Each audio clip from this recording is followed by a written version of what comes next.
سعادات کی نوکر، وہ بولی۔ تم مجھے کیسے جانتی ہوں؟ ابو بولے۔ جائیے شاہ جی، یہ راز کی بات ہے۔ وہ ہنسی اور ایک طرف کو چلی گئی۔ ابو گھر لوٹے تو ملازم کے ہاتھ میں آم کی پیٹی دیکھی۔ وہ کچھ حیرت زدہ تھے۔ امی، یہ آموں کی پیٹی آپ کی کسی مریدنی نے دی ہے؟ پھر انہوں نے سارا واقعہ سنایا۔ پیٹی کھولی گئی، وہ واقعی اعلیٰ قسم کے پھل تھے، آموں کی شاندار ویرائٹی۔ نہ میں نے پہلے کبھی ایسے آم کھائے اور نہ سنے۔ ایک مرتبہ ایسا محسوس ہوا کہ آٹے کا ڈرم بھرنے لگا۔ گھر کے 3 بڑے کمرے اناج سے بھر گئے، تمام صحن میں اناج ہی اناج بھر گیا۔ لوگ حیران تھے۔ پھر دیکھتے ہی دیکھتے سارا غلہ طریقے سے سمٹنے لگا۔ عقل دنگ رہ گئی کہ یہ سب کیسے ہو گیا، اتنا سارا غلہ آخر آیا کہاں سے؟ دادی اماں کو سارا ماجرا سمجھ آ گیا۔ دادا اور گھر کے باقی لوگ اس اچانک فیاضی پر پریشان بھی تھے اور حیران بھی۔ اصل میں کہانی یہ تھی کہ ان دنوں چوریوں کی وارداتیں ہو رہی تھیں۔ گاؤں کے گھروں میں خاصی چوریاں ہوئیں، ان میں ہمارا گھر بھی شامل تھا۔ سارا غلہ بڑے عجیب انداز میں چوری ہوا۔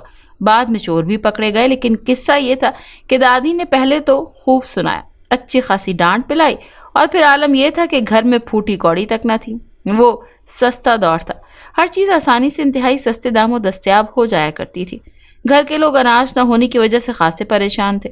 دادا کی طبیعت ناساز تھی، ابو لوگ کافی چھوٹے تھے، اور ہمارا تو دور دور تک نام و نشان ہی نہ تھا۔ کچھ دن مریدان کی طرف سے اناج آ جاتا، گزارا ہوتا رہا، لیکن پھر دادی کی ہمت جواب دے گئی۔ خدا سے خوب دعا مانگی، دل سے نکلی ہوئی دعا رنگ لا دی، اور پھر کچھ عجیب سا معاملہ ہوا۔ اناج بھرے ڈرم حیرت میں ڈال گئے۔ دادا حیران تھے، مگر دادی کو سب معلوم تھا۔ دادی کے جن بہت حساس اور محنتی تھے۔ دادی نے ایک جن کو چوٹی سے پکڑا۔ اے خبیث، سچ بتا، کس کا غلہ خالی کیا ہے؟ چوری نہیں کی، محنت کی کمائی ہے، قسم اٹھوا لیں باجی۔ ہٹا کٹا جن کان پکڑے بولے جا رہا تھا۔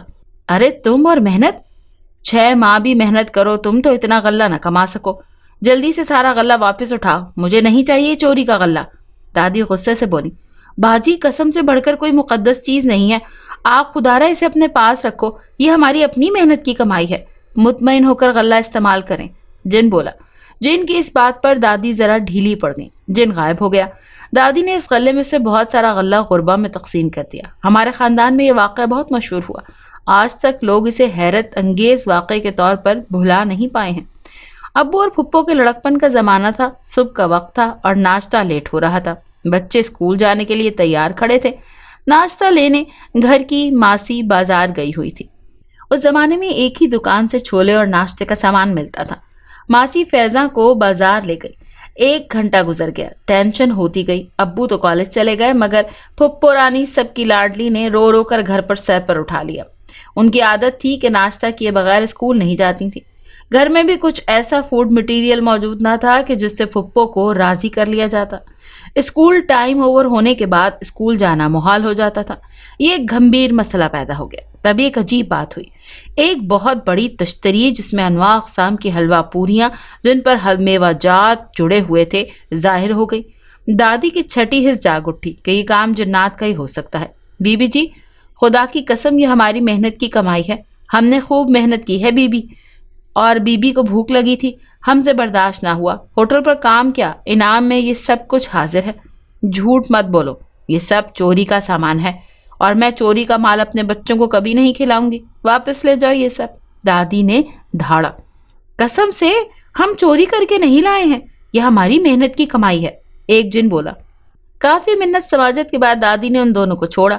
دونوں بھاگے۔ ابو گھر کے باقی لوگوں نے خوب دعوت اڑائی۔ بعد میں پتا چلا کہ پہلوان ہوٹل والے کی حلوہ پوڑی اچانک گم ہو گئی۔ ہماری ماسی بھی کافی دیر بعد گھر لوٹی تو یہ واقعہ مزے لے لے کر سنایا۔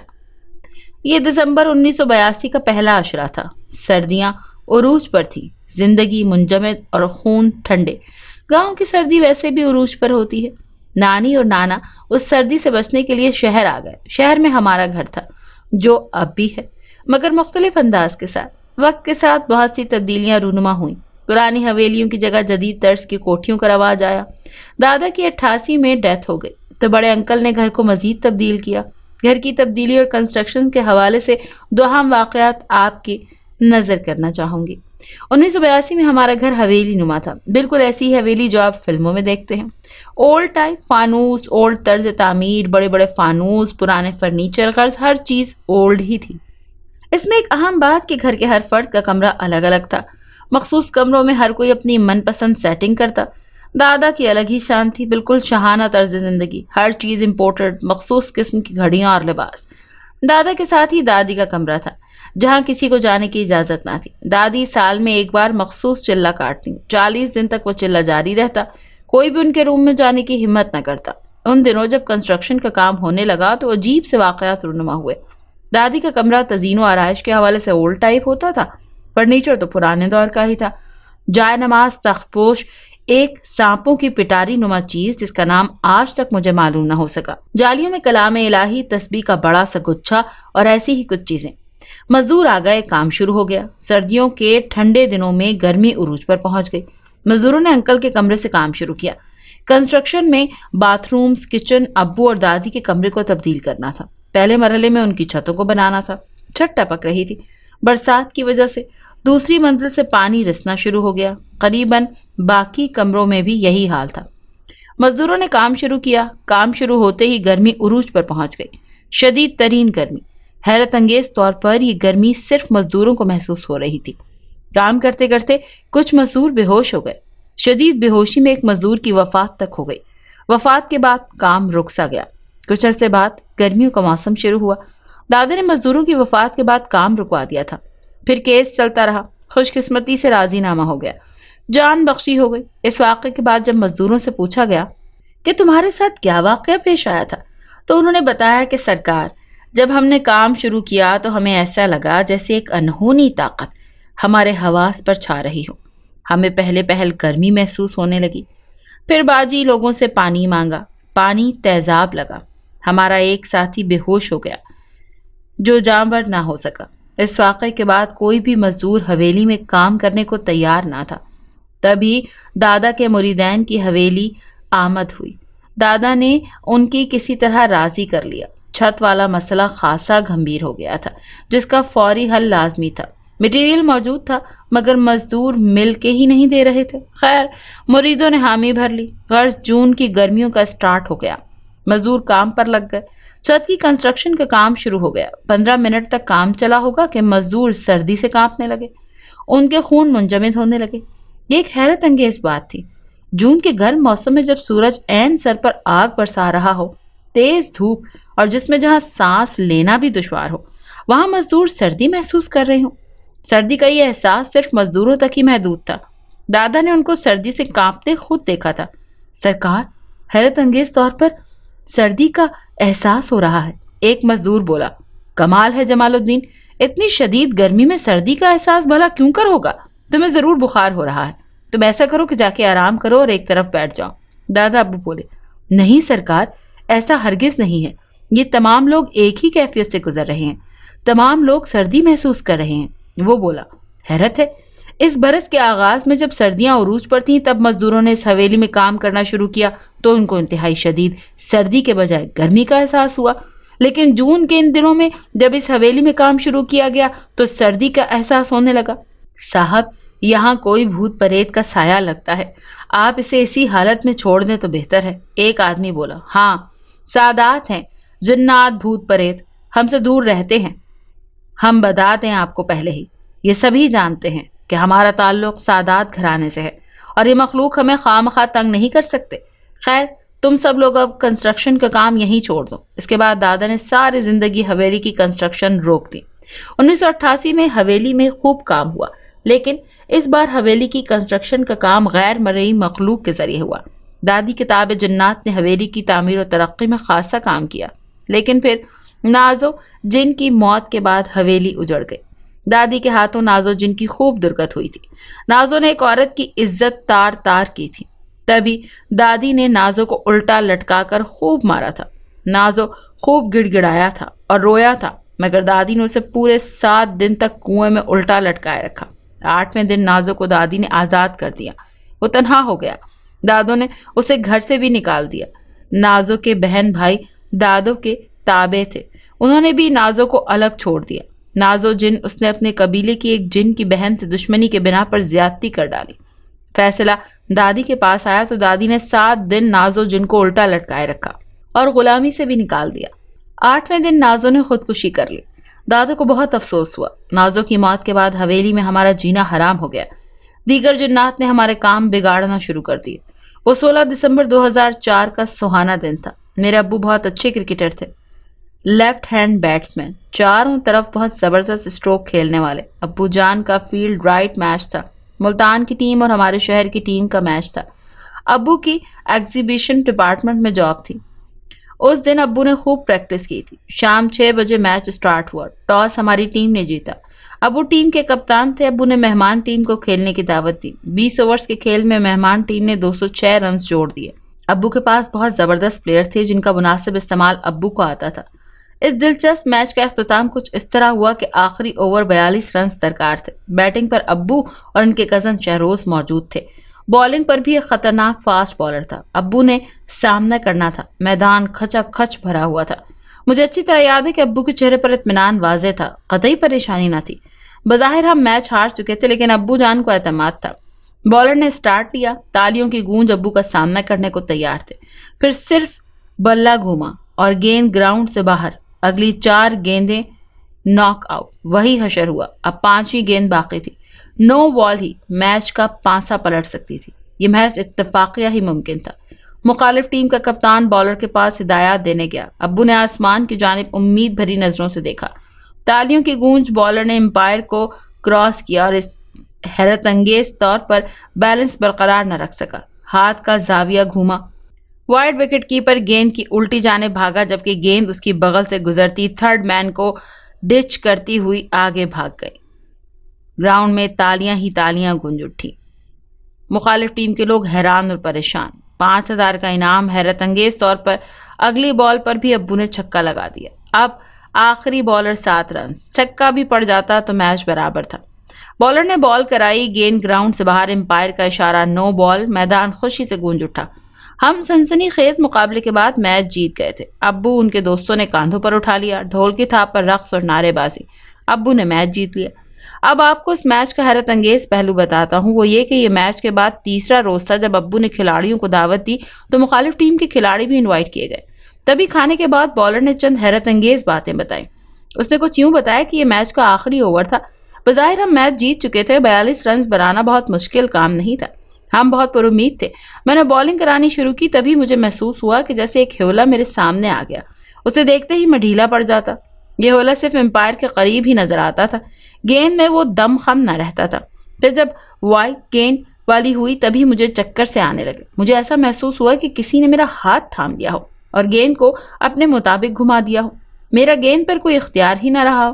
اگلی گیند جو شاہ صاحب سے مس ہوئی تھی تبھی میں نارمل تھا، لیکن آخری گیند جو 9 بال تھی، مجھے ہیولا ڈرونی آواز میں کہتا رہا، یہ بال 9 بال کرانی ہے ورنہ بہت برا ہوگا۔ میں نے اسی سے ڈر کر 9 بال کرائی۔ اس عجیب و غریب واقعے پر کسی نے یقین ہی نہ کیا۔ سبھی نے بات کا مذاق اڑایا۔ ابو نے بھی اسے سیریس نہ لیا، لیکن پھر جب ابو نے اس لڑکے کو پاگل خانے میں دیکھا تو بہت افسوس ہوا۔ اس واقعے کے بعد وہ لڑکا پاگل ہو گیا تھا۔ یہ ایک حقیقت تھی۔ وہ صرف 9 بال کہتا رہتا۔ ابو نے اسے مختلف سائیکائٹرسٹ کو چیک کروایا۔ الیکٹرک شاکس اور کافی علاج کے بعد وہ لڑکا زندگی کی رنگینیوں کی طرف لوٹ آیا۔ وہ ہیولا کون تھا اور کیوں ابو کی ٹیم کو جتانا چاہتا تھا، اس کا جواب آج تک نہیں ملا۔ یہ 2001 کا زمانہ تھا۔ ہمارا بچپن، شوخیاں، شرارتیں، بے فکری، زندگی، مسجد، گھر اور اسکول، بس۔ ہمارا خاندان ایک اصول پسند خاندان تھا۔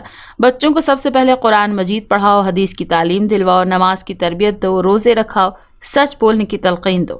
ابو نے مجھے مسجد میں داخل کرایا۔ میں مسجد میں اپنے آپ کو ریلیکس فیل کرتا تھا اور تبھی حفظ شروع کیا۔ حفظ میرا ذاتی شوق تھا۔ میرا بچپن مدرسے میں گزرا۔ خاندانی وصف تھا کہ نانا کی طرح وسیع دماغ ملا۔ بولتا بہت تھا، بہادری میں سب سے آگے تھا۔